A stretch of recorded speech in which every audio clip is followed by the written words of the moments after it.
Well, good afternoon, and thank you for being here. As usual, it is always lovely to see a room full of women who are looking at the future. I just want to tell you how touched I've been in the last couple of days, because many of you have come up to me to express appreciation for the opening session, for the opening plenary, and I have been so impressed in these last 2 days with the individuality of each of you, the elegance of each of you, and the generosity of each of you, because it is in this forum that we have taken to appreciate each other without any hesitation. It is at this forum that we can be girls if we want to be girls, to go have our nails done, to go have makeup, and to look so good, because we're not ashamed of looking good just because we think. But our challenges remain quite large, and we need to do more for leadership, for us to be leaders. Leaders need to learn the art of conversational leadership, which means asking questions and making sure you listen, open up, interact, and show some vulnerability. Diversity is important for organizations, particularly for innovation. But you need to create a culture that nurtures positive friction to get the most out of the diversity of views. You can put all the women in the world into leadership training programs, but it won't make a difference unless we address the unconscious association we have between men and leadership. If our problems were simple ones, we would have solved them already. Our world is complex, and we need leaders who are capable of working across boundaries, whether national borders, among sectors, or at different levels of governance.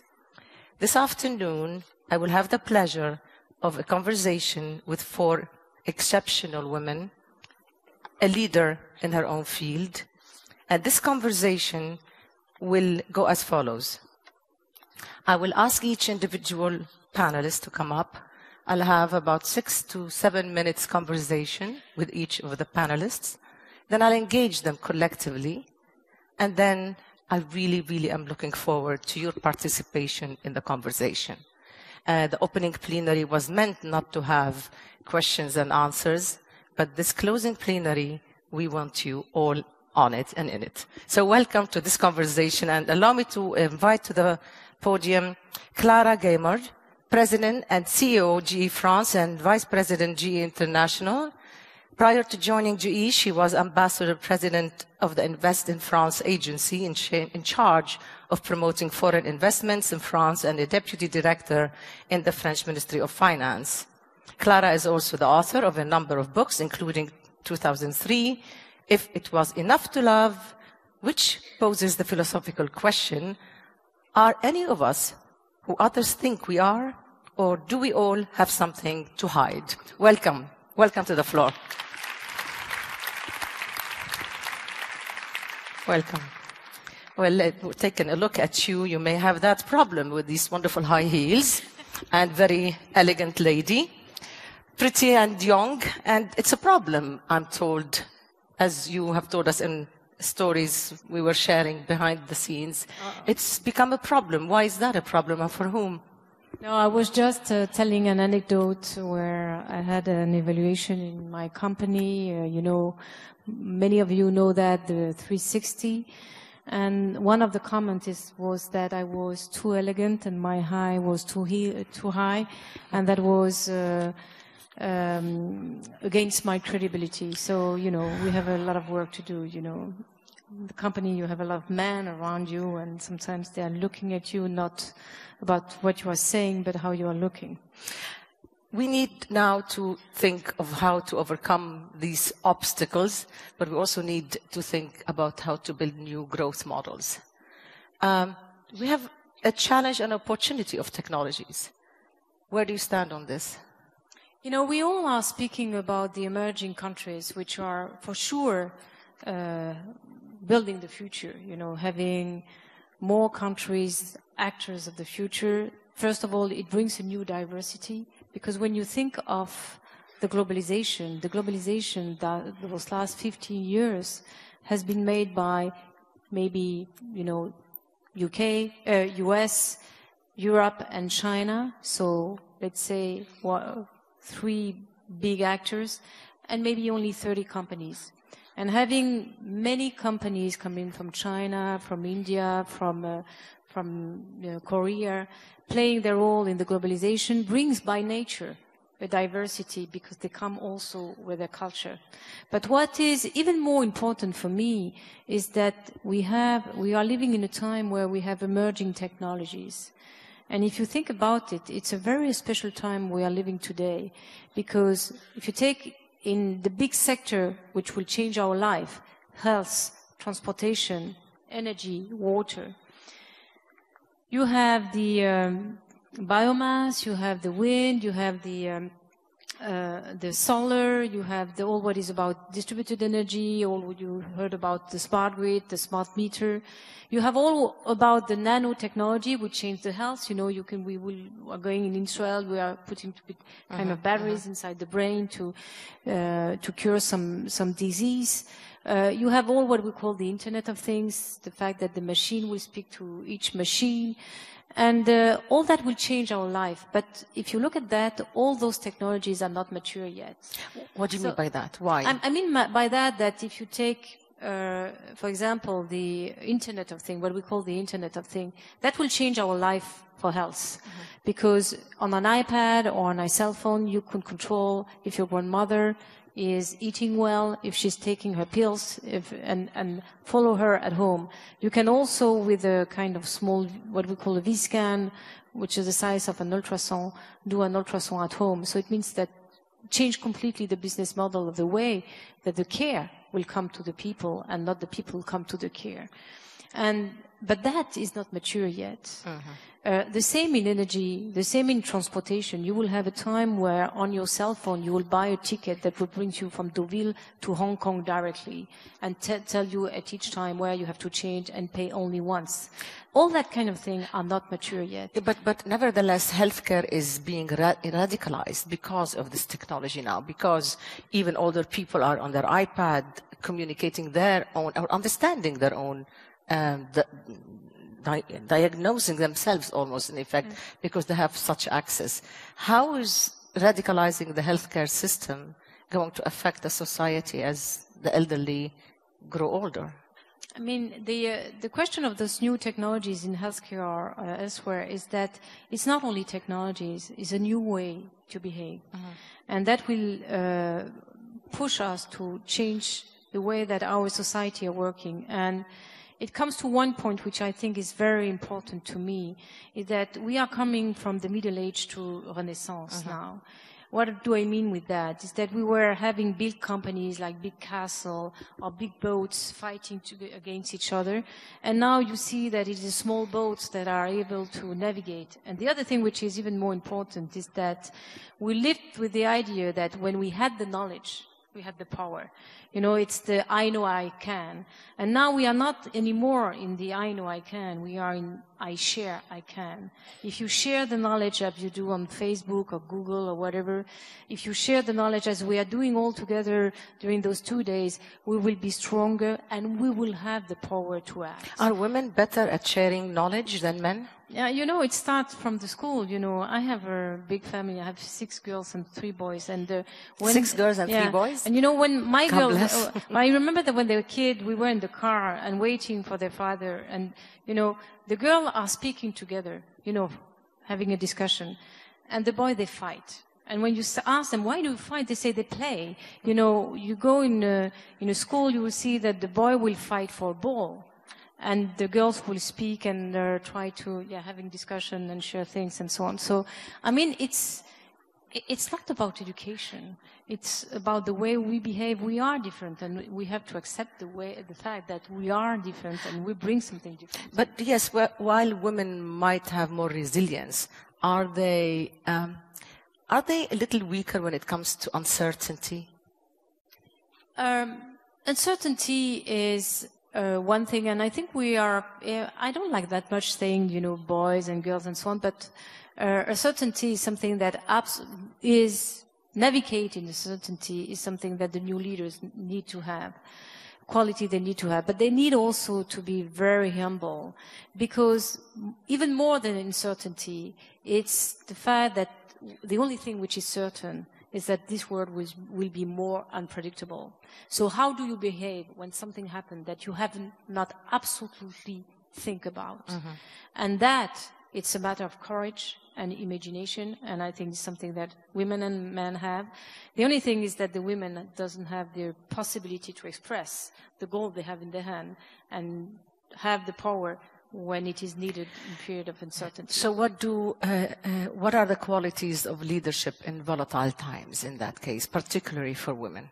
Being humble first, listen a lot, but having imagination and courage and say, okay, I'm very little, I'm maybe not that smart, but I can do it. I take the lead. So we have a young person who has taken the lead and a young person who's such a natural leader. Yesterday we were on the dance floor and she was rocking the house and I just came and I said, teach me. She says, teach me? Yes, I'll teach you. And 1, 2, 3, 4, and all of a sudden, everybody was dancing. This is Lidwi Mzibuku. She's parliamentary leader for the Democratic Alliance Party in South Africa and leader of the opposition in the National Assembly, making her the youngest black woman leader in the history of the Democratic Alliance. She is a 2012 Women's Forum Rising Talent, I should say. Lindewe has been an outspoken critic of the failure of leadership in South Africa today. At 32, she herself represents the new generation of leaders in her country. Please welcome Lindewe with me.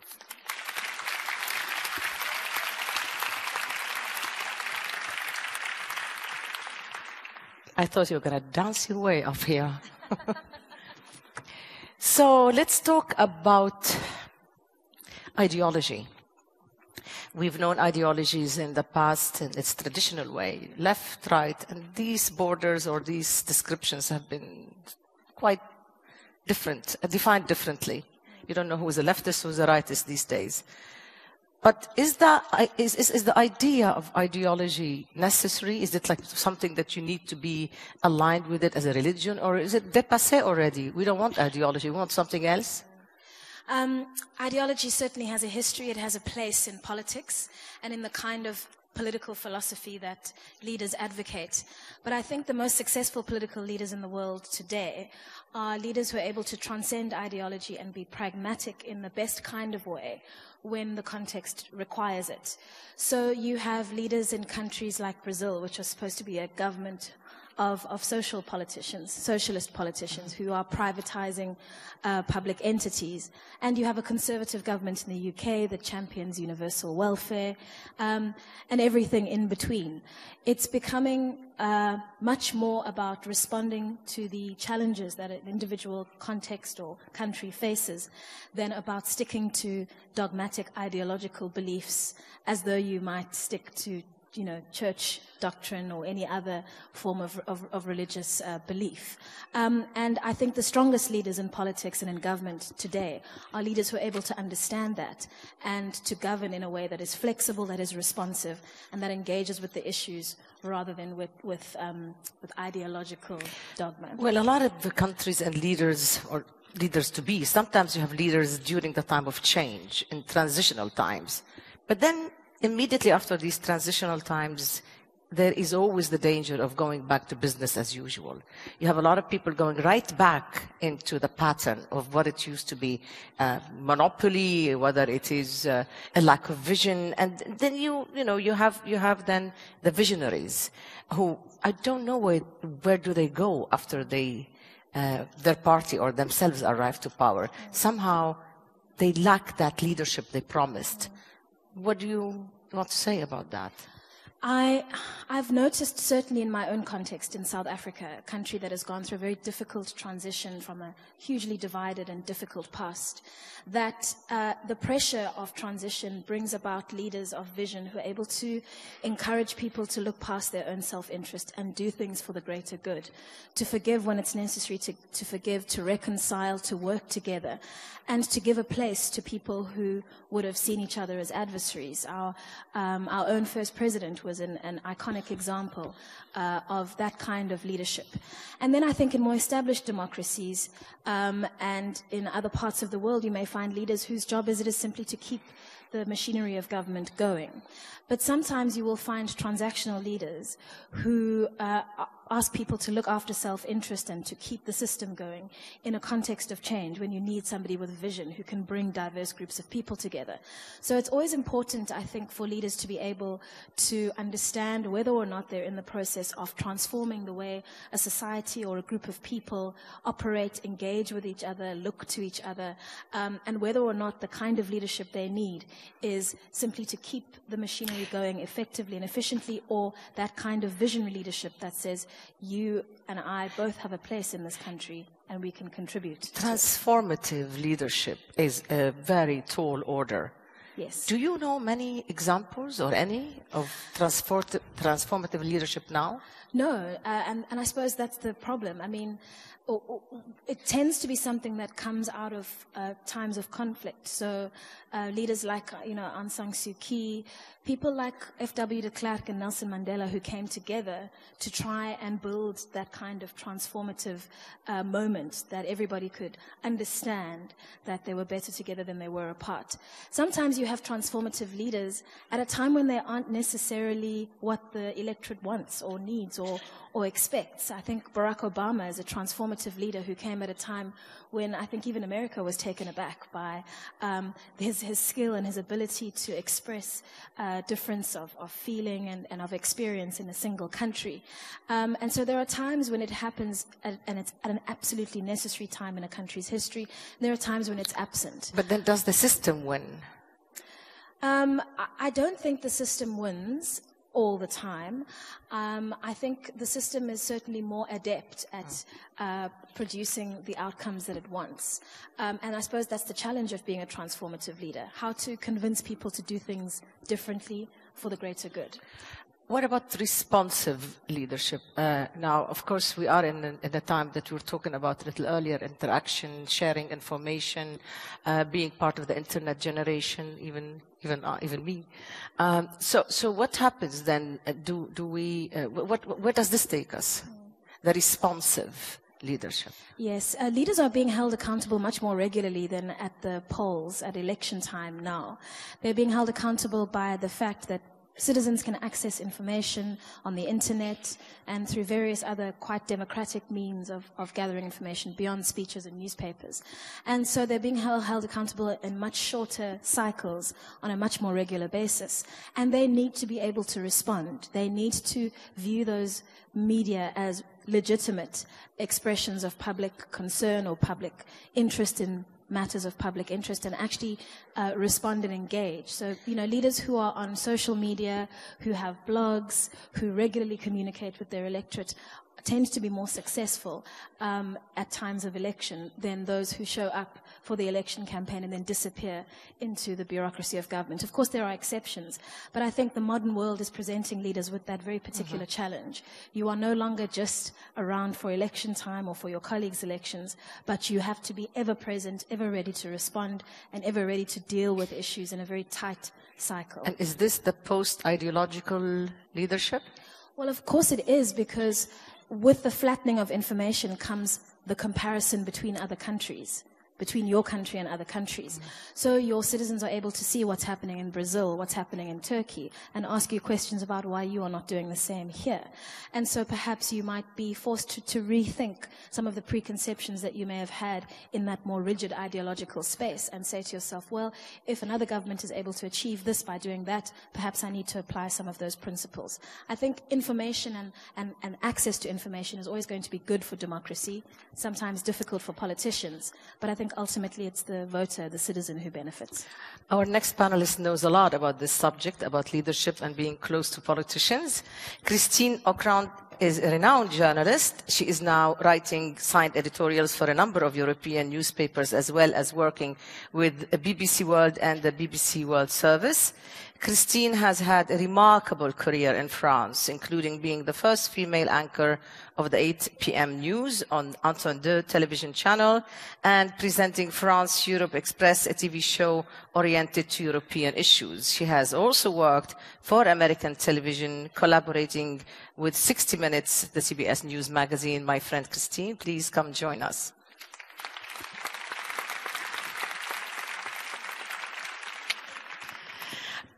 Now, do you are very good. Oh, thank you. Coming Isn't from she? you.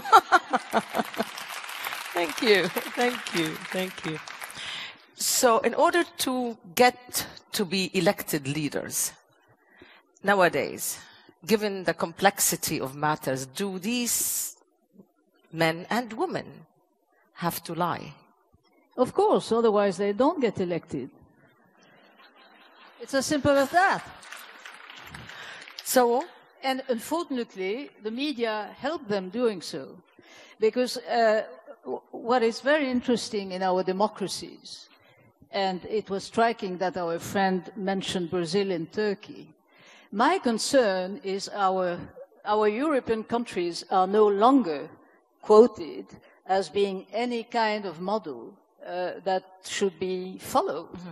You know, I think it came as a great surprise to all of us who believe in Europe that indeed the European Union has gotten the Nobel Peace Prize today. Mm-hmm. Well, talking about leadership, that's certainly not a prize for leadership.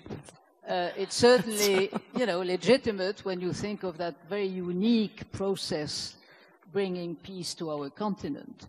But I think, indeed, to get back to your question, there is an issue about leadership in our democracies, because neither politicians nor journalists ever bother to explain that our world has become very complex. But wait, why? Let's just really talk about us in the media a little bit more in depth. Are most of us incapable or unwilling to explain the complexities of matters? We owe it normally to the reader, to the viewer. And most of us, again, I don't want to do, you know, sort of blank damning everybody altogether, but most of us really don't do that. Is it because we don't understand the complexity? Is it because we're lazy? Or because we also are owned by interests just like others are? Well, I don't buy the, you know, that conspiracy theory that there's a group of people who just bother to just to confuse everybody. No, I think it has to do also with the technology that Clara spoke about, globalization and speed. What fascinates me over those years that you and I have been covering international politics, for example. Now we expect leaders to take decisions at electronic speed, the way financial markets react, unfortunately. Okay, so it's electronic speed.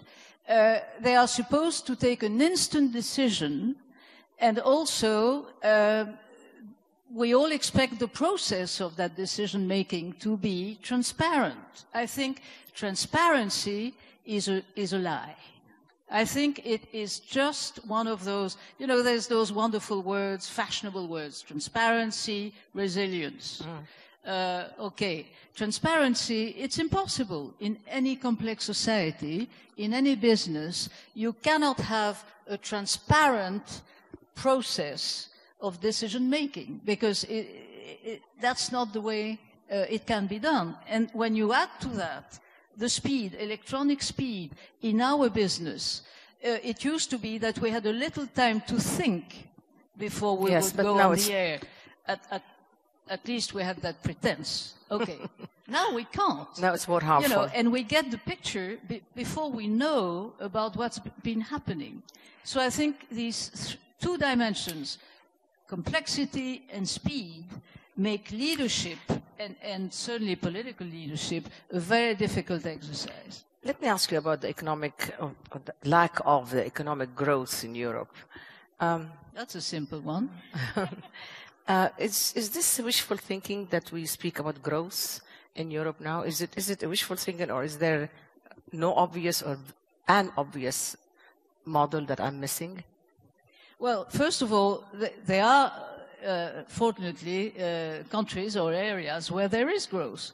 Austria, for instance, Finland. These are member countries of the EU where you still have growth. I think it has to do with aging economies, the difficulty also of maintaining what is actually the glue in our continent, which is a welfare system, which we are very proud of. The problem is, how can we keep on paying for it? And as indeed, again, our politicians and our media together have not explained to our people how difficult it is when people live longer, when long-standing illnesses are more and more expensive to cure.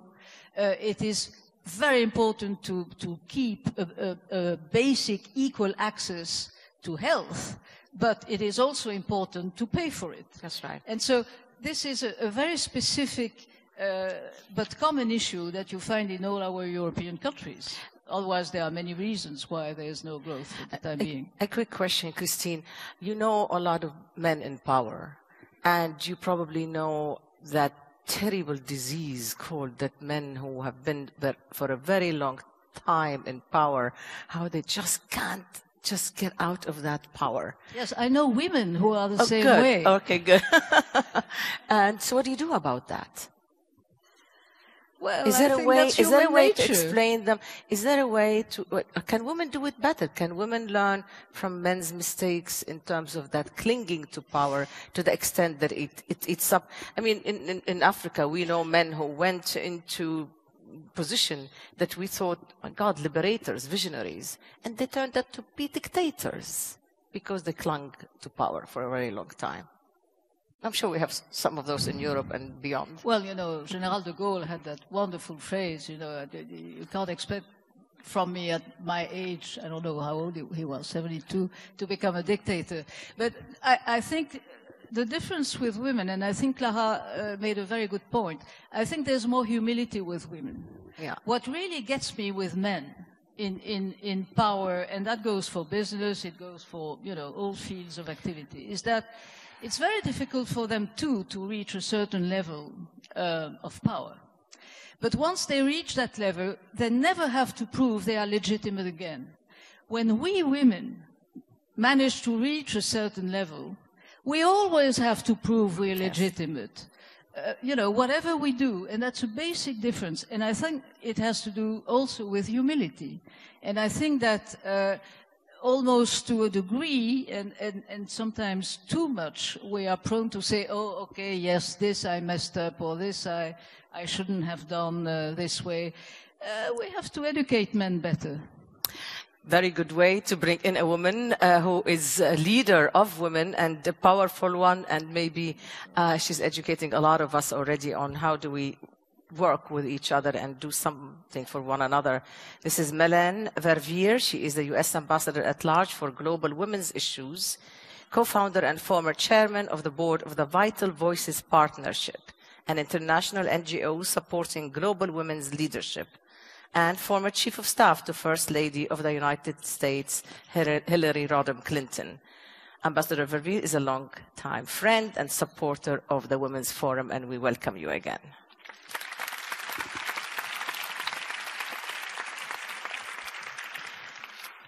Mélène, let's get right down to it. Let's just talk about jobs. Let us really speak about job creation. And what do we have to do now in order to put more women in the workforce? Well, this is certainly a topic we've been discussing here at the forum. The need for growth, jobs creation is at center stage. And I keep thinking, as I'm listening to all these conversations, about a big part of the solution, and that's women who can really, if their talents are tapped adequately and the opportunities there, they can be the keys to the growth that we all need to see. Now, if we look at the data that is out there today, and it is growing, and it is from multiple sources, it's from the private sector, from the multilateral organizations, it's from the authoritative think tanks. What it shows is, for example, that countries that have a big gender gap between the participation, say, of men and women economically, which is one huge metric, those countries are not as economically competitive. Now, that shouldn't surprise us, because if you're tapping the talent of more of your people and they're participating more significantly, you're going to have greater growth in the country. And so we see the Scandinavian countries, for example, are at the top of every list, and they're doing a lot better than the rest of the world. Secondly, we know that we have to grow the middle. We have to grow SMEs. As the World Bank says, they're the missing middle. Studies show that women-run SMEs are great accelerators of GDP. Yes. Now, what's the problem? The problem is that women face peculiar hurdles, more significantly than their male counterparts. They face hurdles in terms of growing their markets, in terms of the kind of training and mentoring they need, the networks they have access to, and certainly in terms of finance. And what we all need to do, it seems to me, if we're going to jumpstart or spark this in a way that our global economy certainly needs it, is to come together as governments, because governments are responsible in many ways for policies that discriminate against women, certainly in this realm, Right. and also the private sector, which today is more and more coming together, certainly in my experience, recognizing how critical this is to their own growth and bottom line, and wanting to work together in ways to channel those opportunities so the avenue for growth is much more significant. So now we have places, for example, in the Arab region. As you know, I come from Beirut, but I live in New York. And we have a situation where you have a transition. And women are being told in some of these countries of transition, stay home. You're not supposed to go to work. So if you do not tap this potential of women at the time of transition, what happens to these countries in transition? Ragita, this is a huge issue, and I'm glad that you raised this, because first of all, the women in the post-revolutionary countries were shoulder to shoulder with the men for greater economic opportunity, for self-determination, for dignity. Yes, always. And now, increasingly, they are being pushed back when their participation is absolutely critical to the future of those countries. We know, whether it's Tunisia, Egypt, Libya, they've got to grow their economies in very significant ways. If you look at the Arab Development Report, or you look at these other gender gap reports, what you find are these countries tend to hold the bottom. They tend not to progress because they're not really enabling and allowing women to fully participate economically and politically. So this is a big part of what we have to see in these places of change, when not taking that into consideration is moving things back. Let me be a bit aggressive with you, if I may. Sure. Many women in the Arab region, particularly in the countries of change, were really rather stunned at the West, particularly the American embrace of the new governments who are coming to power. They are calling them the Islamists, and with absolute dismissal of the women's issue, except for lip service. You know, okay, we do a program for women, as if just leave these governments alone because we don't want to look like the enemy. But, you know, we could just pay lip service to those women and say, we'll take care of you later. And it doesn't work that way. Well, first of all, I disagree with that statement because I know it's not true. Repeatedly, throughout throughout the period, post-revolutionary period, when, depending on which country, women were being pushed back in any number of ways, not invited to participate in the decision-making, not really having the opportunities on the ballots, being harassed, being violated against. We have spoken out very, very significantly in all of those ways. Today, these governments are empowered through the election process. They have to make it or not for the future of their countries. What the United States is doing is enabling the citizens to be able to have the tools that they need through a variety of sources to be able to fully participate, but also to provide economic assistance. Because if Egypt fails or if Tunisia fails, that's not good for either of their countries. Are you saying do you have in mind particular programs that are going to be oriented to enabling women to be policymakers in a real sense, economically and otherwise? I mean, really to be policymakers, not just, let's just, give them something which is important. To give women an opportunity to come out of poverty is very important. I'm not dismissing that, nor am I underplaying the value. But I'm just talking about women as policymakers, which is lacking. Well, let's talk about the economic piece, which you mentioned. In the programs that we are very significantly supporting, for example, loan supports to commercial lending institutions specifically for women-run businesses and specialized training programs for them are part of the macro policies and programs that we're supporting. So very specifically, in tangible ways focused on women. Similarly, I have had many a round table with women in the MENA region, particularly in these countries. What they say to me is provide that kind of support so we can go out in our circumstances and be the leaders we want to be, and that's the kind of support that we're offering. I really think this is a good time to bring in the audience. I really think this is a good moment to bring in a participation, and until everybody is organized, I suppose, you have microphones. What is the system? I forgot to ask. How are we taking questions? Just like a loud voice or what? How are we doing this? Anybody? Microphones? Okay. The mics are coming to you. I need to see your hands, please, so that I could give you the floor. If anybody is ready. If not, I'll just take it from here and just engage all of you on this point. Do you think, Christine, that actually everyone here, not only Christine, but let me start with you. Do you think that women should be given particular programs for their enhancement as players in the society? Or should there be more of women as part of the hardcore decision-making of politics? Which should we opt for at this time, in general? Well, we're doing both. I think that positive discrimination, as it's called, may be conceptually embarrassing, because we all believe that we're just as good as the men.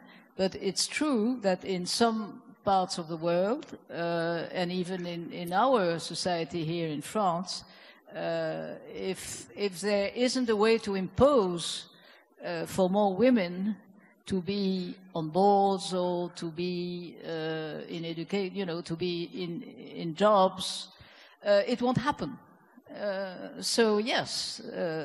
On the other hand, I think it's very important to enhance, and that's where education is so important, to convince little girls that they're just as good as anybody else.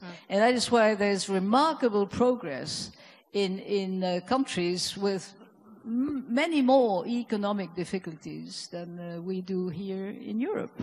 And particularly in South Africa, it's remarkable that for many reasons, and of course, you know so much better, but the fact that men were in jail, a whole generation of black leaders had been in jail, so women had to take over.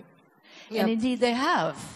And you have the younger generation, but the older generation of women in South Africa just took responsibility because they had to. And it's been an extraordinary chance for your country to have so many women being empowered. Yeah. So to Linda, speak. were they empowered, or were they just said they were told goodbye once, you know, they paid a big price? There's a very big difference between being in power and being in office.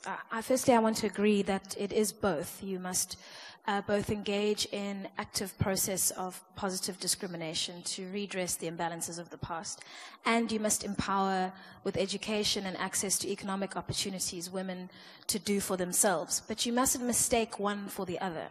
So in my country, women are massively represented in politics, quite well represented in business. But particularly in political life, in the judiciary and in the security services, women are ever present and are leading extraordinarily well. Some of the best, most world-class politicians in the world are female, and they're from South Africa. But South Africa is still a country where 1 in 3 women is expected to be raped in her lifetime. It's still a country where the face of youth unemployment is a young black woman. And so the idea that having female leadership will trickle down to the masses is a false one. You must engage both processes. You must empower those who haven't got voices, who haven't got access to resources, and you must do whatever is necessary to make sure that your leadership and your political makeup is diverse. And you shouldn't mistake one for the other or believe that one will automatically lead to another. Certainly they can bring South Africa closer to a position where women will have more space to simply fight on an equal footing for access to positions and leadership as men. But in the meantime, we have to make interventions on both sides. You know, it's the second time during this forum that I hear this statement that every woman in South Africa, or many other African countries maybe, 1 out of 3 expects to be raped. That's a stunning statement. It's stunning. So why is there a failure in stopping that? Lack of accountability in the security services, lack of compelling leadership, and an approach to sexual violence and rape that is not preventative at the hearts and minds side. There is an astonishing quantity of patriarchy and sexism in South African society, which hasn't actually been dealt with in any substantive way. We are busy engaging in a process of long-term reconciliation where the colonial and the apartheid legacy needs to be looked at full on, and the wounds of men who were separated from their families by migrant labor, who were emasculated by being beaten and abused by the apartheid state, who are disempowered even in the present because they don't have an education and can't provide. The ricochet effects of that in the home where women are beaten, on the street where young girls can't walk around at night without worrying about being sexually assaulted. These effects are the seeds of the tree of apartheid and colonialism. But there isn't enough of a conversation about what we can do to mend those psychological wounds. Many authors and academics write about it, but it's very hard for a government and a civil society and an education system to conceptualize how you heal a nation at the root in order to ensure that 50 years from now, 100 years from now, these things are not the norm as they are. But at the moment, what we have is law and order. We have cure, but not prevention.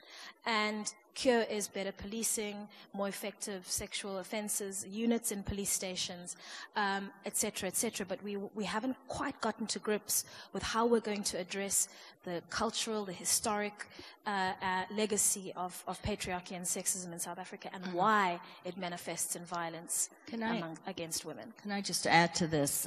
It's not a South Africa-specific problem. Violence against women and girls is a global scourge. It is a really very serious issue. In the last 48 hours, you've seen much discussion about this young Malala in Pakistan. And finally, in the wake of what happened to her because she was outspoken about girls having every right to go to school, the government, the military, the country in very significant ways has had this outpouring of reaction to the horror of what happened to her. Now, one of the big issues is that this is an issue that has not been taken for granted, been taken as seriously as it is, whether it's in Pakistan, in South Africa, or wherever else. It's a women's issue. it's that side issue. It's not such a serious issue. It is an issue of basic human rights. It is a productivity issue. When women are abused, they're not working, they can't focus, it takes a toll on the economy. It is a public health issue. The physical damage, the mental damage, the lack of healing, the HIV/AIDS infections, it's a justice issue. There are so many significant components of the consequences that this makes on the individual and on society.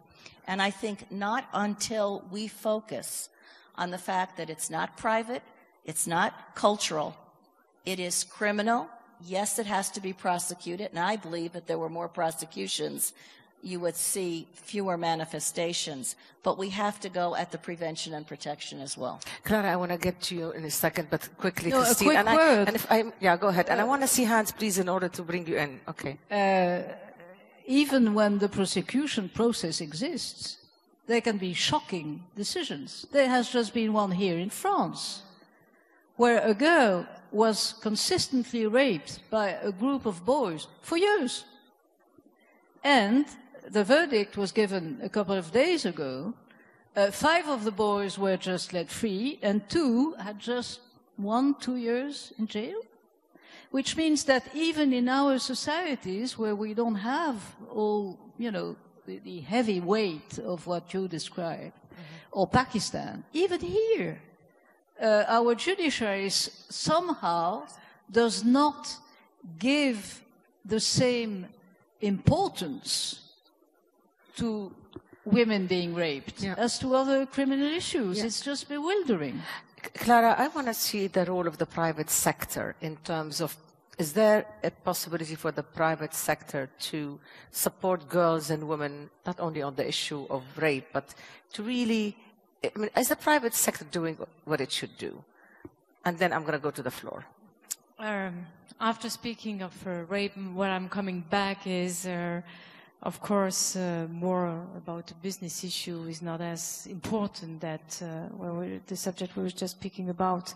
But the reality of the economic world, and I'm not speaking about the political world, which is absolutely the same, is that when you want to execute, yes, you have now a lot of women, because men has understood that women were good to act and to do things.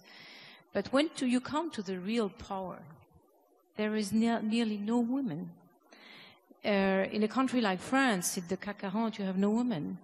In SB 120, you have some women, but it's more because of course, they are talented. They are doing pretty well, but they had personal circumstances that helped them to do that. And in politics, it's the same. So I loved what Christine was saying just before. When you are a man and you get a job, you have the people are giving you the benefit of the doubt. When you are a woman, you have always the certitude of the doubt. People are always doubting about you, and you have always to be on control of what, and you have to be perfect in any part of your business life, but also on your personal life. So it's why I really, and I wouldn't have said that 10 years ago, but, you know, I really believe that if you don't change the rule of the game and put some women, you know, the story of the power of 3. And it's what we have to do. The power of 3 is that when you're in a room and it's whatever the subject is, when you have one who is against a decision, no one listens to him, say, okay. If there is a second one, they say, okay, but there is a third one. People listen to you. So we need to be at least 3 women or 3 from diversity in a room to be sure that we are listening and things can change. Let me start with somebody right here. I see this lady, her hand is up. Do you have the mic yet? Could you kindly announce who you are? And if you want your question addressed to one particular panelist, please let me know. In the meantime, if I could tell the staff, I have a hand up there all the way in the back, so I'd like to take that next. And then here, please. My name is Wendy Luhabe from South Africa. And I have the greatest admiration for Lindiwe because she has the courage that our generation doesn't have.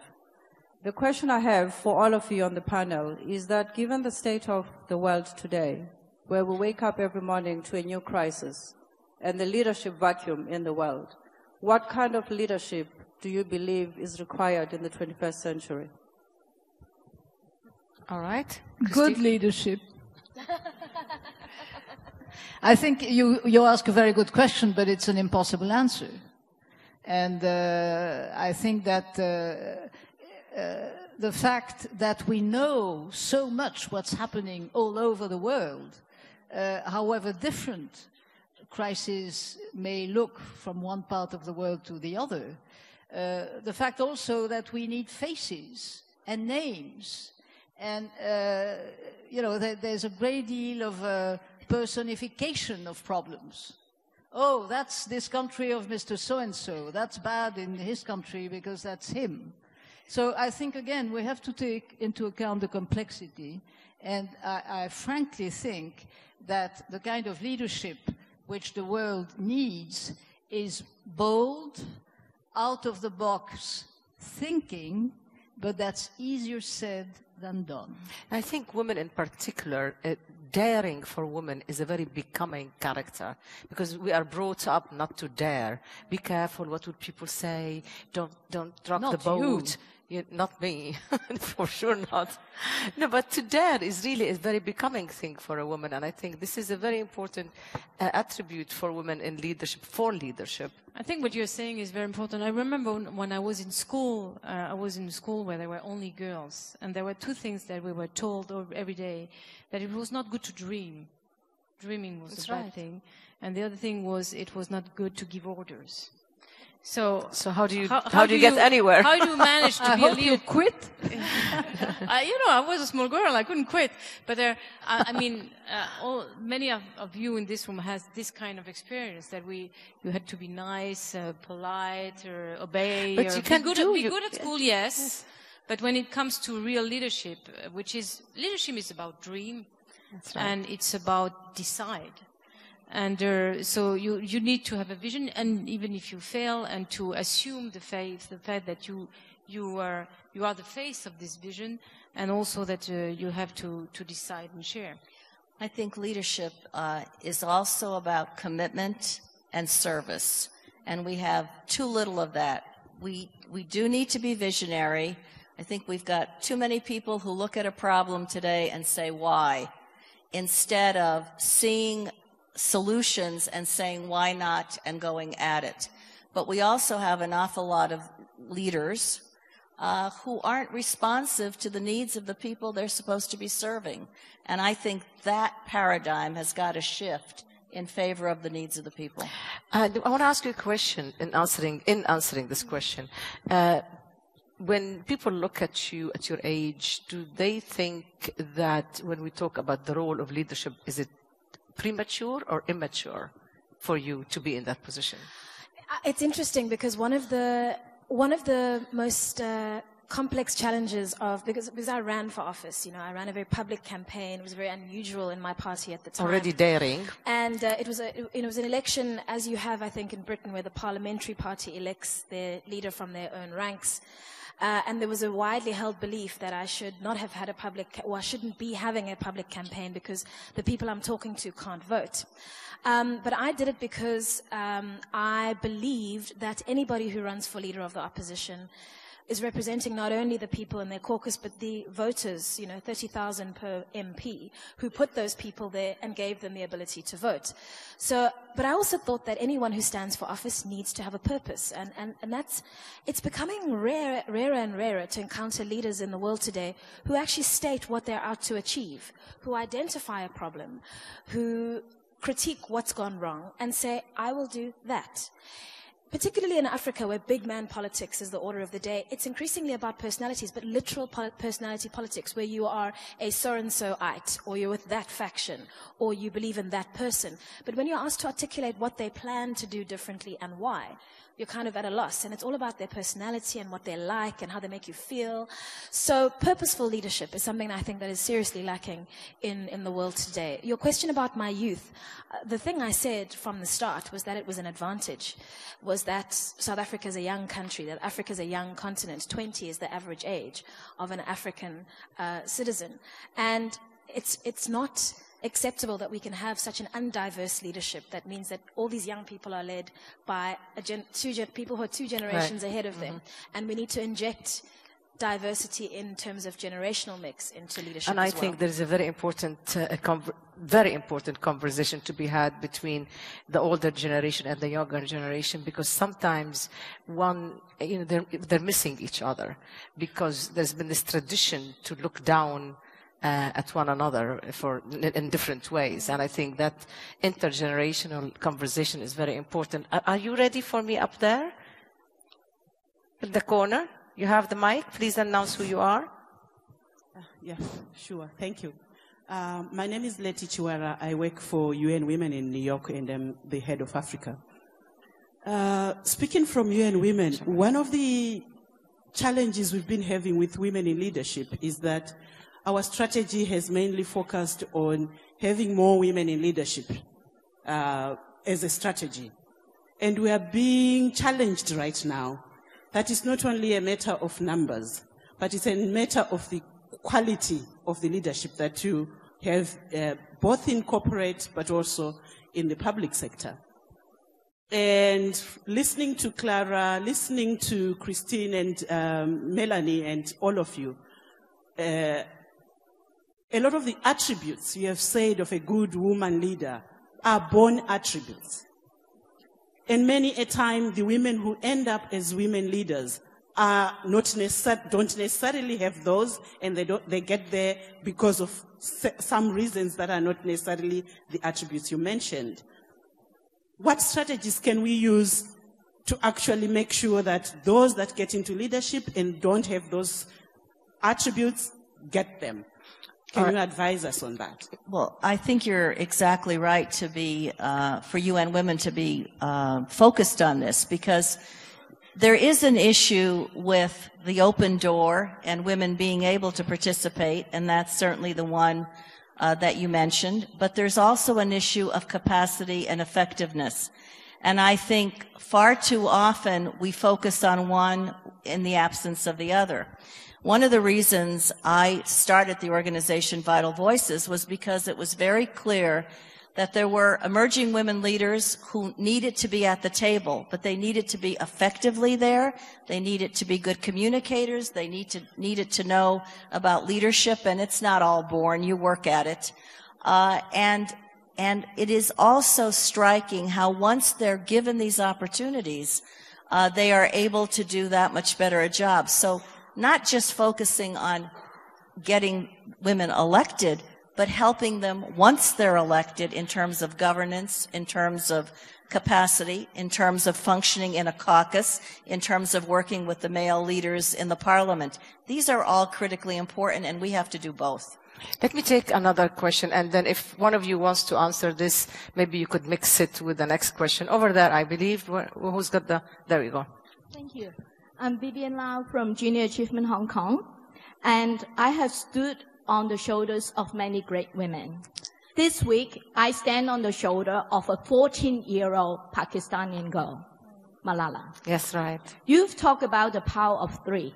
Look around the room that we have here.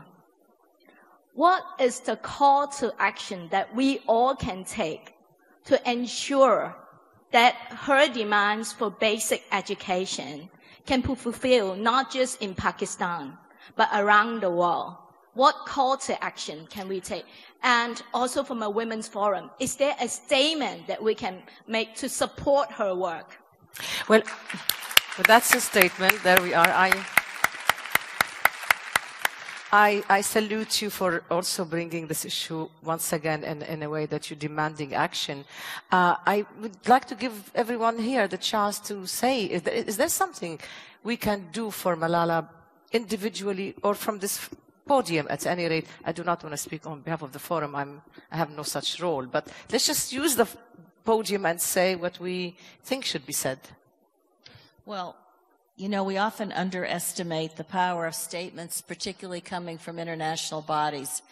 And I cannot count all the times women in other parts of the world, including young women and girls, have said to me, can you speak on our behalf? Can you say something about us? Can you validate us? Can you validate our needs?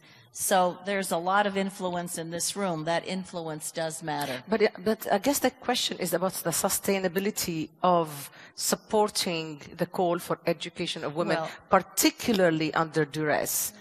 I guess that is the point that was being made. I think what I heard was both. But certainly in terms of girls' education, there are many parts of the world, I deal with them on a daily basis almost, where girls trying to go to school are violated. Acid thrown in their faces, their schools burned. In other places, there's no attention paid to their education. They're married off early as children and kept out of school. So there are a number of interventions. We know them well in the development world. What we need is the political will and the collaboration to make those investments. Christine. No, I think it's a very good idea that something starts from here.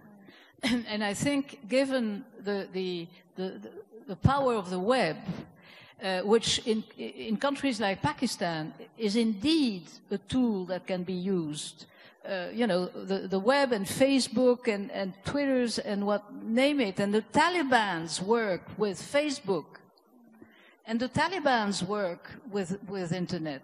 So I think if from this forum, using the web, there could be an appeal to help the kind of movement which that particular brave girl has indeed started in her own country. I'm sure that all of us here would sign in. And it's something which I'm sure, Laetitia, we could start from here. I think Malala's story is the story of a young woman finding her voice. It's about having a voice and being able to express yourself under circumstances of freedom and in a context, or desirable to do so in a context of freedom and not being oppressed and prevented from doing so.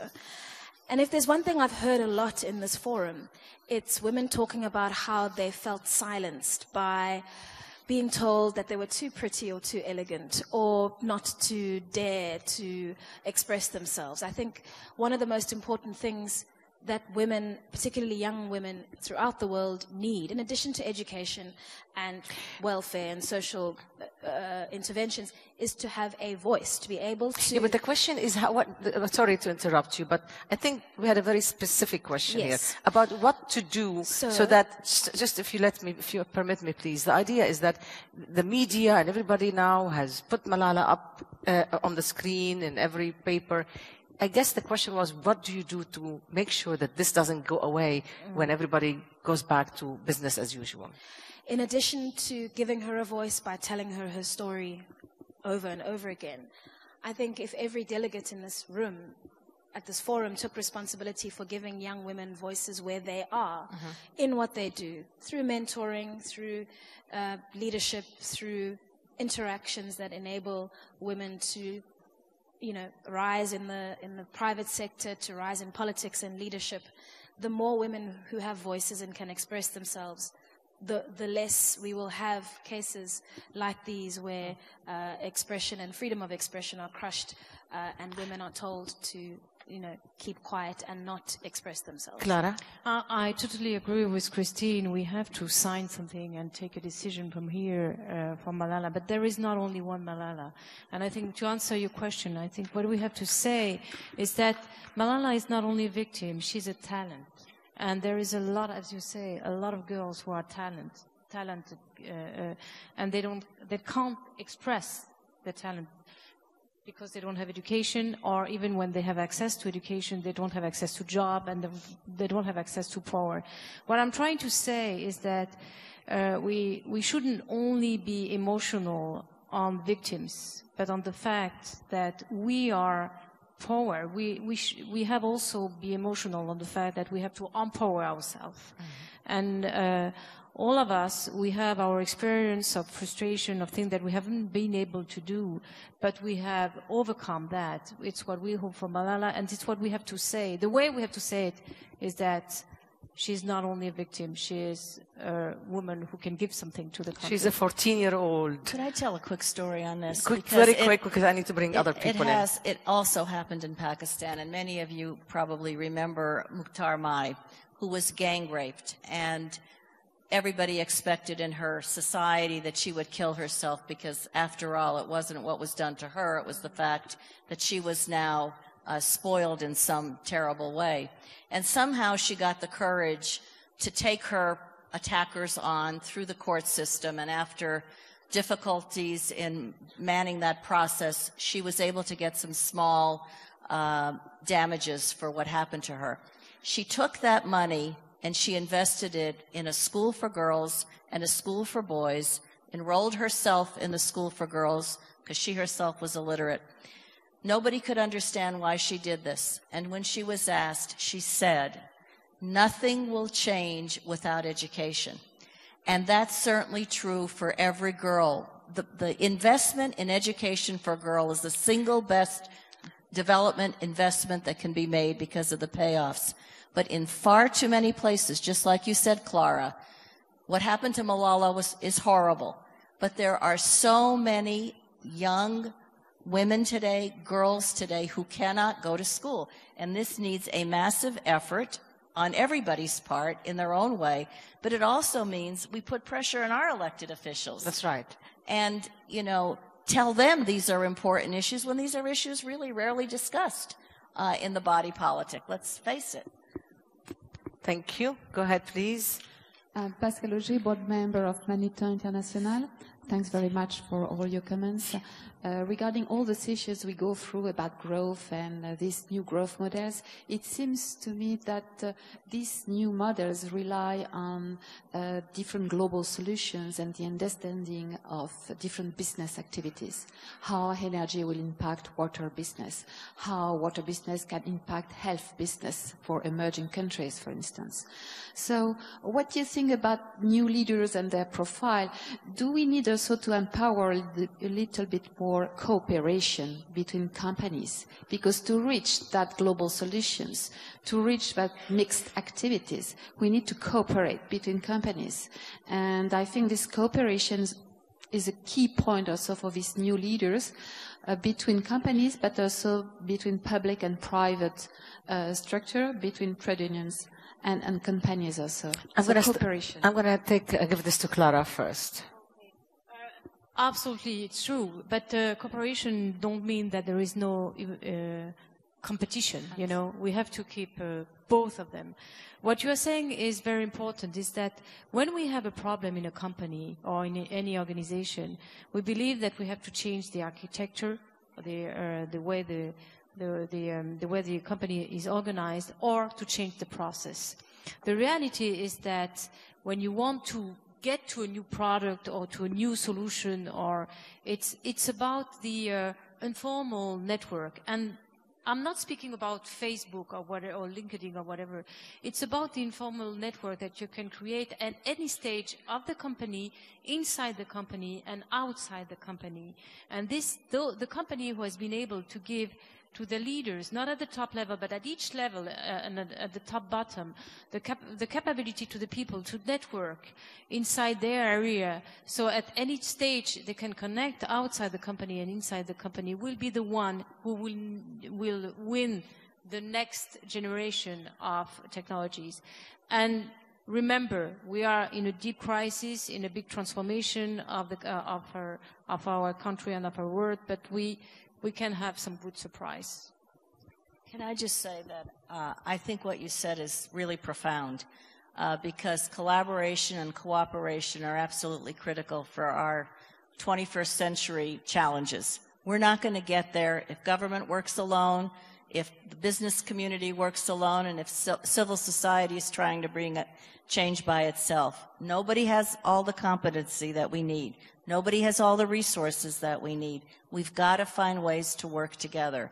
And I think to the extent we do, whether it's unlocking solutions for growth or whether it's dealing with some of the major social problems that confront us, we cannot do it unless we do it together. Yes, do you want to say something on that? And no, I fully subscribe to that.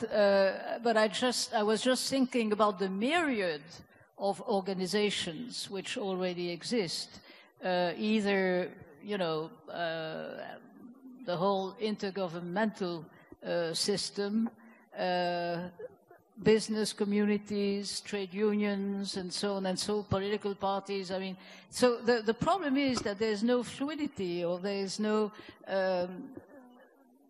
how could I put it? There's no linkage between these various group of people. I think there's there's more and more horizontal sharing of issues and discussions and so on and so forth. But there's not enough fluidity between them yet.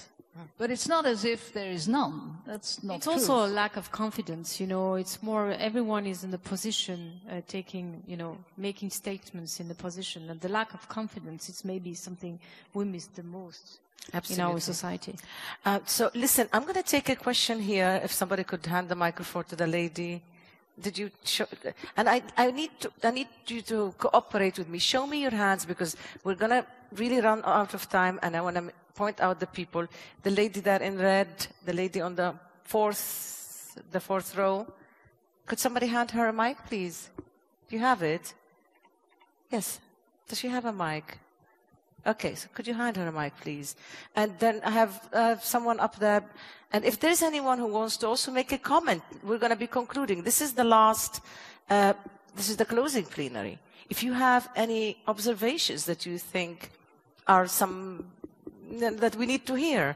So let us just have you actively in there. We'll take 3 or 4 comments, and then we can go from here. Just, yes, I could see somebody here too. So let me just collect 2 or 3 comments, questions, and get you a bit more dynamic. Don't sleep on me. Right, let's go. So it's not really a question, but more a comment. It's my first participation to the Women's Forum, and I have to say that I'm fantastically proud and impressed by the level of women and men I have seen here. And back to the question the lady asked a few minutes ago, I was just, we have been talking about leadership capabilities, about the power we women have, about our will to change the world, to take the floor, and so on and so forth.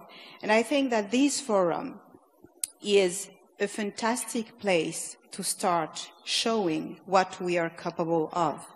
And I was just wondering whether, I mean, I'm looking forward to the conclusion of the forum, and I don't know whether there are some specific outputs, but I think we should try to start something from here and show that we have ideas and use all the capabilities. You know, companies have invested tons of money here. We have people from the press. We have many journalists. We have people working in many, many activities here.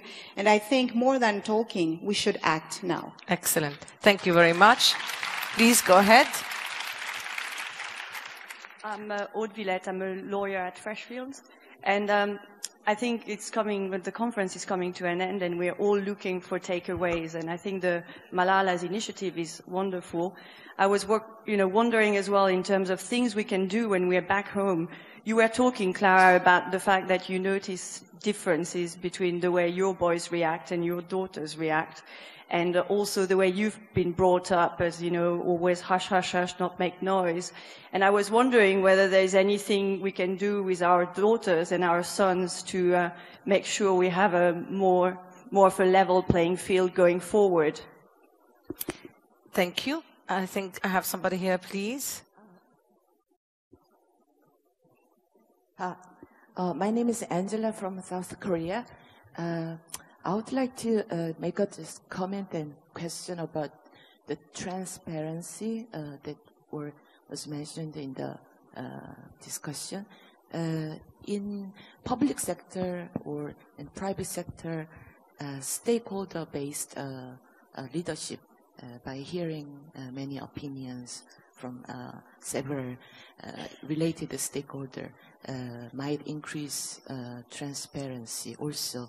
And then I don't want to be gender specific, but when it comes to corruption, I have a idealistic based believer. I'm an idealistic believer of women could be more anti-corruption based and then transparent leadership in the future. So I think let's try all together.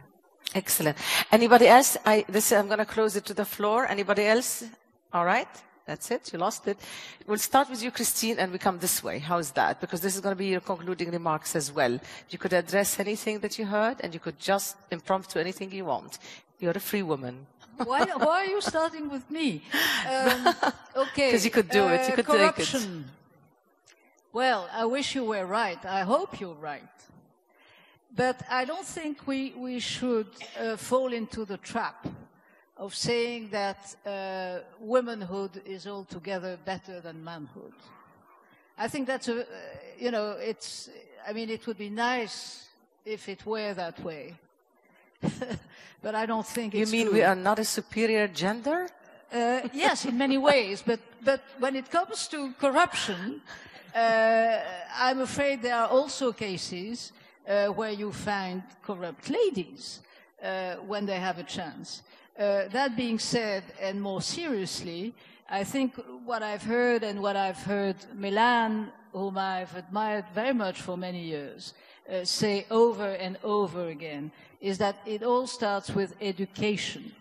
And I think that the way, as you put it, the way we educate our sons and daughters, that's where we can start. And the way we can indeed help incentivize all the efforts to promote girls' education all over, that's the way to go. Thank you. Please thank Christine for her wonderful participation in this panel with me. I want to respond to the question about raising daughters. I'm not a parent, but my mother comes from an equally large family, 6 daughters and 2 sons. God bless. I'm often asked... Clara has done better. She's done one better. And then excelled on top of that. How is that possible? I'm often asked where I get my strength from, who my role models were, how it is that I'm outspoken and confident, and if it has something to do with my parenting. And I often reply that it's because I was raised by 2 excellent parents, but also that I had a multitude of aunts, 5 on the one side and 6 on the other, who were independent, educated, confident, and never led me to believe I was a second-class citizen in the world. And I think even I have underestimated the extent to which that's shaped my ability to move confidently about. And it's one thing I do when I engage with young aspirant female politicians, is to emphasize the value of confidence and self-belief. And I think it's not just about the children that you bring up, it's about the young women you encounter in your workplace, the young women you encounter who want to enter your field, who ask you for advice. Take time, engage with them, speak with them, encourage them. Don't pull the ladder up, lengthen it, and bring as many women as you can into the fold. We'll reach a critical mass eventually when competent women who are authoritative and smart and confident will become the norm. And that'll happen if we enable the circle to grow so that more and more young women can have the ability to have a voice, speak out in the same way that we can. And you keep it up, please. Thank you very much, Lindui. Clara? I think it's good to give the voice, but it's also to, as it was said, to act. Act is about showing by the way we live, or we are I would say all the women we are in this room, we are lucky women. Yes. Being here, it's because we have got the possibility to be here. And this is giving us a responsibility. And this responsibility, we have to put it every day in our life. I think, you know, we all need to have a double life. During the day we gain, and during the same day we give. This should be the way we should behave. And not think that I will earn money, I will do my life, I will do my career, and I will give back afterwards. No. I think this is the strength of the woman. We are able to be mother and to be workers and so on. So if we put that every day in our life, yes, I will win, I will try to do my best, I will work for myself, but I will give at the same time. I think we can change the world. And just I remember I had a discussion with my children one day, and asking them if I was not too much away, and if they don't suffer about that. And one of my daughter told me something that I will always remember. She said, you know, you show us that everything is possible. So we have to remember that everything is possible. Well, Clara, let me tell you, the fact that you are a mother of 9, a success story as you are, a role model that you are, and we thank you for sharing your story with us. Malan. And I too subscribe to everything that's been said, and I hope that we will create that critical mass. And in the meantime, models really do matter, because as women find themselves in positions mostly where they are not expected to be, that then brings that many more along. And I hear that all the time. Let me add that there's a lot of power in this room as well as around our world. And as Madeleine Albright often says, we women who have been able to achieve what we all represent here cannot pull up that ladder behind us. And as she says, the hottest place in hell is reserved for those women who do, who pull up that ladder instead of putting it down so others can grab onto it and then make their way. And I would also add that in much of the world, girls are not valued. In many places, a mother who births a girl feels like a failure. That has got to change. And everything that we can do to help girls, empower girls, and change that mentality that somehow girls don't have value, don't need to be educated, can't aspire to the kinds of things we've discussed here today, that diminishes all of those girls and diminishes our world.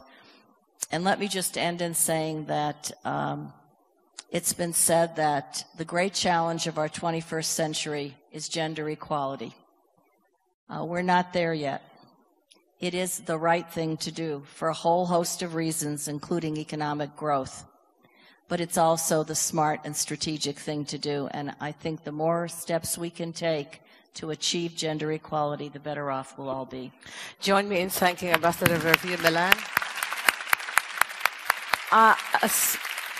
As far as I'm concerned, I'm going to leave this forum feeling very much enriched by the appreciation that I have received so freely from women who have done much better than I have, who are much more successful than I have been, and who have been really so warm toward me. And I thank you all for accepting me amongst you. I look forward to seeing you again. And I want to wish the forum the best of luck. And now, please join me in a warm round of applause for Veronique Morali, President of the Women's Forum.